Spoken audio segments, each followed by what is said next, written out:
రేపంచి కొన్నిటి అన్ని తెల్లబట్టలేవు. దీనికి గంజాయాలు ఇట్లా మొత్తం కడక్ కడకుండా వేసుకుంటాయి. మొత్తం కడక్. అమ్మా నమస్తే. గుర్తు పెట్టుకోరా అంత మంచిదేనా అన్నా?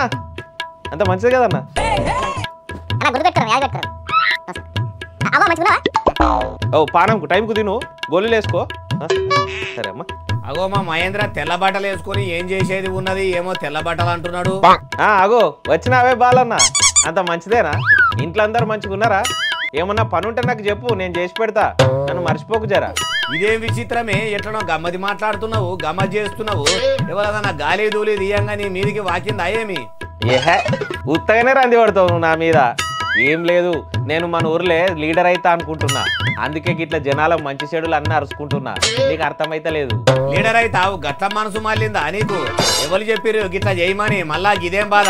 మన ఊర్లే పోరగాన్లు అందరు అంటుర్రే, నువ్వు అందరి జాతకాలు చూసి చెప్తావు కదా, నువ్వు నిలబడితే మస్తు గెలుస్తావు, నువ్వే నిలుస్తావు, నువ్వే గెలుస్తావు అని అంటుర్రు.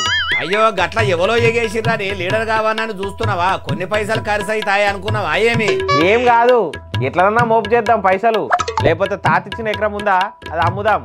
నువ్వు కొలువు చేసే కాడ పెద్ద సార్ ఉంటాడు కదా, లేకపోతే ఆయన పైసలు అడుగుదాం. అమ్మ నాయన గట్ల చేసి మన కొంప ముంచకు. ఎవడో ఎగేసిండని రాజకీయం చేస్తే ఏం రాదు మహేంద్ర. పోయినసారి ఊర్లే లీడర్ల సంగతి ఏమాయా చూడలేదా? అవునే బాలన్న, మంచిగా యాద్ చేసినావు. పోయినసారి ఊర్లల్లో పనులు చేసిన లీడర్లకు బిల్లులు పడక బలిమిటికి జీవి తీసుకున్నారు కదా, నిజమే, ఇప్పుడే యాదికొచ్చింది. గట్లనే పనులు చేస్తే రాజకీయం చేస్తే ఎవ్వరు తిట్టినా పడాలి ఇక మళ్ళీ ఇంటి ముందరికి వచ్చి. ఇది కూడా కరెక్టే. నేనేమో లీడర్ అయి గంజి బట్టలు వేసుకొని ఊర్లో తిరుగుదాం అనుకున్నా. నువ్వు చెప్పేది ఇంటే నిజంగానే ఉన్న బట్టలు ఊసిపోయేటట్టున్నాయి కదా లీడర్ గిరి చేస్తే.